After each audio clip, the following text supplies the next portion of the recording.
Hey guys, this is FNGR, and we're going to do something different this week. I want to address the ongoing personal goal you should consider either taking up or reminding yourself to try and put yourself in the shoes of someone you might not agree with. Finding your place in the world, something that even adults have a hard time finding. But now that they have their kitty marks, a big question is where do they go from there? And obviously the writers picked a perfect place to start. After all, finding your calling in life is only half the battle. The other half is actually executing it and finding out how to do it. I mean, just because you know what you want to do in life, that doesn't automatically make you a master.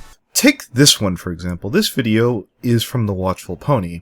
On your marks. While I don't agree with this particularly glowy video, I find it refreshing to listen to stances and views outside of my own, because the reasoning and seeing MLP through as many lenses as possible, at least to me, is maximizing the enjoyment of the product. Having empathy for the Watchful Pony's perspective is obvious. For someone who's doing the utmost to appreciate the show and for the most part limit critique in favor of highlighting what's a good time in watching MLP. And that's the thesis statement of this video. How do you empathize or understand the person you're watching? And if there's a lack of understanding, ask yourself critically if that lies with you or the content creator. Let's take a second look.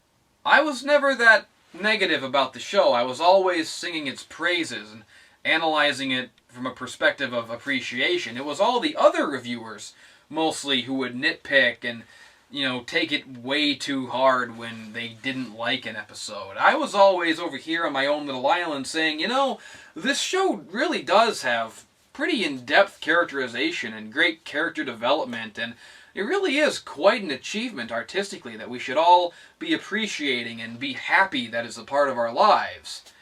This is Jesse Wood, aka Manchild Inc. Much like the Watchful Pony, Jesse Wood has generally been, even when he's being negative, been positive almost to, well, perhaps past the point of parody.